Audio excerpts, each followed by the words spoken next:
la crisis de fe en la Eucaristía y la controversia de la comunión en la mano. Bienvenidos, queridos oyentes, a un nuevo episodio de Fe en Foco, donde exploramos profundamente el corazón de nuestra fe católica, sus bellezas, desafíos y el llamado urgente a vivirla plenamente en estos tiempos turbulentos. Soy su anfitrión, y hoy abordaremos un tema que toca el núcleo mismo de nuestra creencia: la Eucaristía, fuente y cumbre de nuestra vida cristiana, y la controversia en torno a la práctica de recibir la comunión en la mano. Esta es una conversación oportuna y atemporal, arraigada en la teología, la historia y la experiencia viva de los fieles. Así que, acomódense, abran sus corazones y emprendamos juntos este viaje hacia este misterio sagrado. La Eucaristía es el corazón latente de la Iglesia Católica. No es solo un símbolo o un ritual, es Jesucristo mismo, verdaderamente presente, cuerpo, sangre, alma y divinidad, bajo las apariencias del pan y el vino. Este es el misterio de la presencia real, una verdad que ha sostenido a la Iglesia durante 2 milenios. Desde la última cena, cuando Jesús instituyó este sacramento, hasta cada misa celebrada hoy, la Eucaristía es el regalo íntimo de Dios para nosotros, una prenda de vida eterna y un llamado a la comunión con Él. Pero en las últimas décadas, este don sagrado ha estado en el centro de una tormenta, una crisis de fe que muchos, incluido el padre Artur Migas, describen como un signo de los últimos tiempos. El padre Migas, en una poderosa entrevista titulada "Estamos en los últimos tiempos", habla con urgencia sobre lo que llama un desastre en la Iglesia: la práctica generalizada de recibir la comunión en la mano. Argumenta que esta práctica, que se volvió común después del Concilio Vaticano II y se afianzó aún más durante la reciente pandemia global, no es solo un cambio litúrgico, sino un ataque frontal a la fe en la presencia real de Jesús en la Eucaristía. Sus palabras son firmes, incluso provocadoras, pero reflejan una preocupación creciente entre muchos católicos que sienten que algo sagrado se está perdiendo. Así que, desglosemos esto paso a paso, explorando la teología, la historia y las implicaciones espirituales de este debate. La crisis eucarística, una pérdida de fe. Comencemos con el contexto más amplio. El padre Migas señala una profunda crisis en la Iglesia hoy, una pérdida de fe en la acción viva de Dios. Observa que muchos católicos ya no creen en el poder transformador de los sacramentos, la liturgia o incluso la oración misma. En cambio, hay una creciente dependencia de los logros humanos, ciencia, tecnología y soluciones seculares, por encima de lo divino.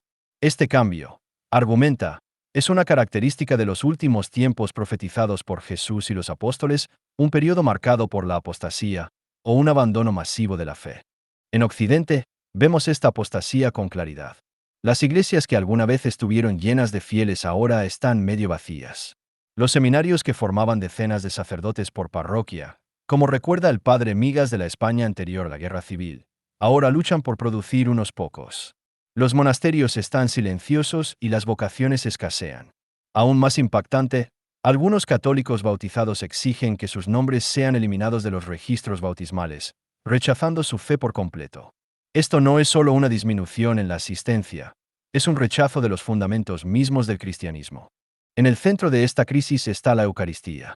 La presencia real de Jesús en el Santísimo Sacramento es la piedra angular de la creencia católica, pero las encuestas muestran consistentemente que un número alarmante de católicos, a veces hasta el 70% en algunos países occidentales, ya no creen que la Eucaristía sea verdaderamente Jesús. En cambio, la ven como un símbolo, un simple pedazo de pan o, como lamenta el padre Migas, una cosa muerta. Esta pérdida de fe no es solo un problema teológico, es una tragedia espiritual que afecta el núcleo de lo que significa ser católico. El desastre de la comunión en la mano. Ahora, centrémonos en la cuestión específica de la comunión en la mano. El padre Migas no usa medias tintas, la llama un desastre. ¿Por qué un lenguaje tan fuerte?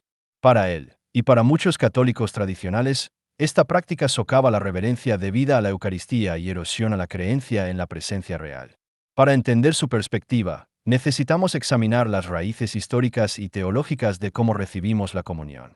Durante siglos, la práctica universal en la Iglesia Católica fue recibir la comunión en la lengua, a menudo de rodillas. Esta tradición, como atestiguan el padre Migas y documentos históricos, se remonta a los apóstoles mismos.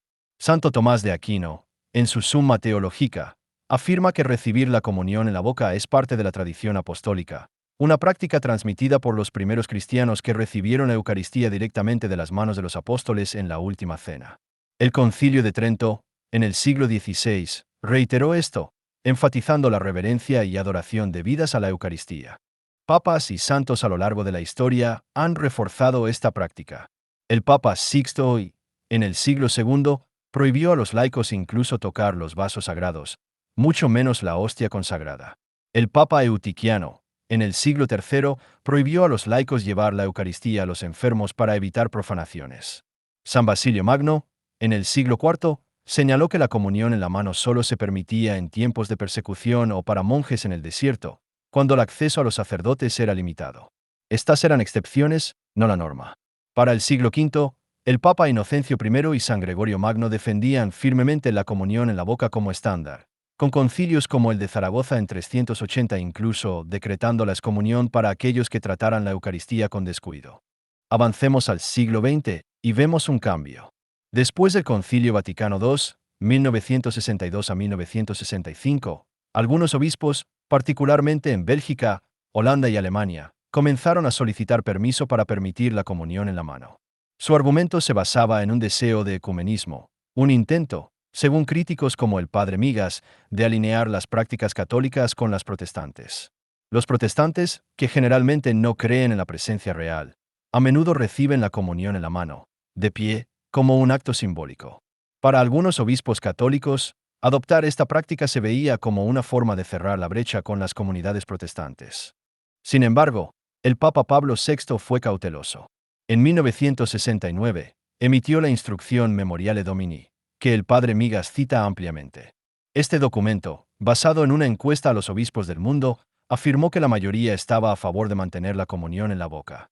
Pablo VI escribió que esta práctica debía preservarse no solo porque se basa en un uso tradicional de muchos siglos, sino principalmente porque significa la reverencia de los fieles cristianos hacia la Eucaristía.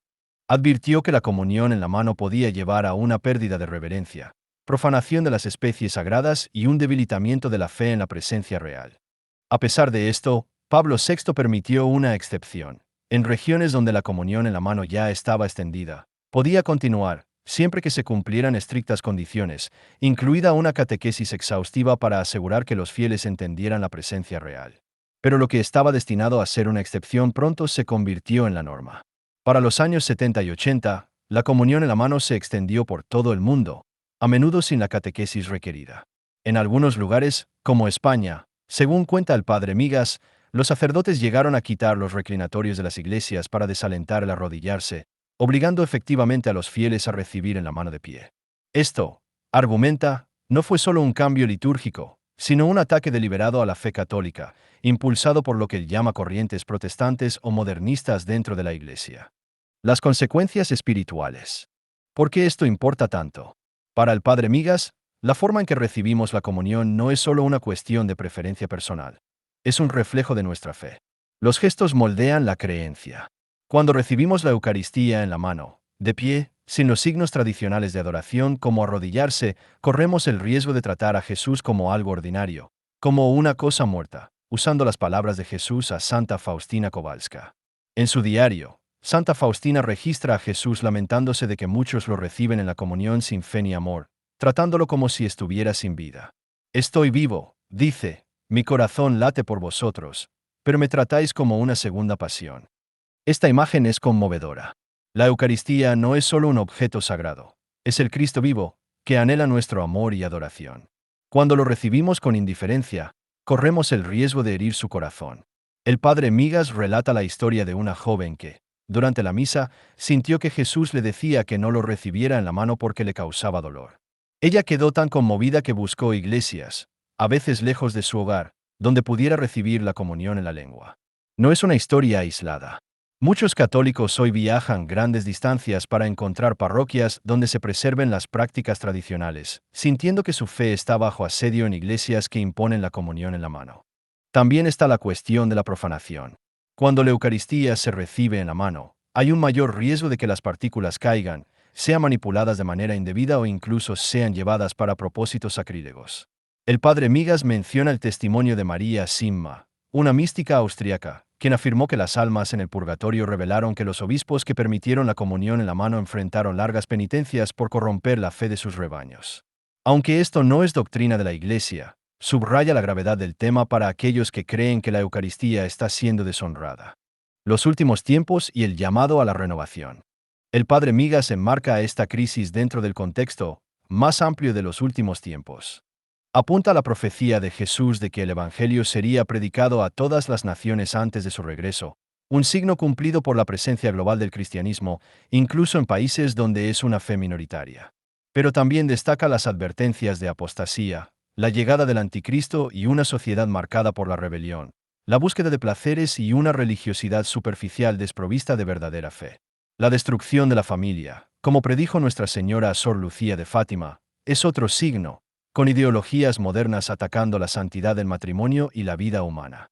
En este contexto, la Eucaristía se convierte en un campo de batalla. La forma en que la abordamos, con reverencia o indiferencia, refleja nuestra postura en esta guerra espiritual. El padre Migas ve el impulso por la comunión en la mano, especialmente durante la pandemia cuando algunos obispos prohibieron la comunión en la lengua por preocupaciones de salud, como una forma de persecución contra la verdadera fe. Argumenta que esta práctica trata a la Eucaristía como una fuente potencial de enfermedad en lugar de la medicina divina que sana cuerpo y alma. Dios no transmite enfermedades, insiste. Dios aleja el mal. Entonces, ¿cuál es el camino a seguir? El padre Migas llama a una renovación de la fe, un regreso a la tradición apostólica de recibir la comunión en la lengua, de rodillas, con santo temor y adoración. Insta a sacerdotes, obispos y laicos a formar comunidades que defiendan esta práctica, incluso frente a la oposición. Apunta al ejemplo de San Juan Pablo II, quien, durante sus misas papales, solo permitía la comunión en la lengua, señalando su creencia en su importancia. En Polonia, algunos obispos, como el obispo Genga de Szczecin, resistieron las prohibiciones de la era pandémica, insistiendo en que los tiempos de crisis exigen una expresión aún más fuerte de fe en la Eucaristía. Una reflexión personal. Al reflexionar sobre esto, me impresiona la pasión del padre Migas y de los innumerables católicos que comparten sus preocupaciones. No se trata de aferrarse a la tradición por el bien de la tradición. Se trata de salvaguardar el corazón de nuestra fe. La Eucaristía no es solo un ritual, es un encuentro con el Dios vivo.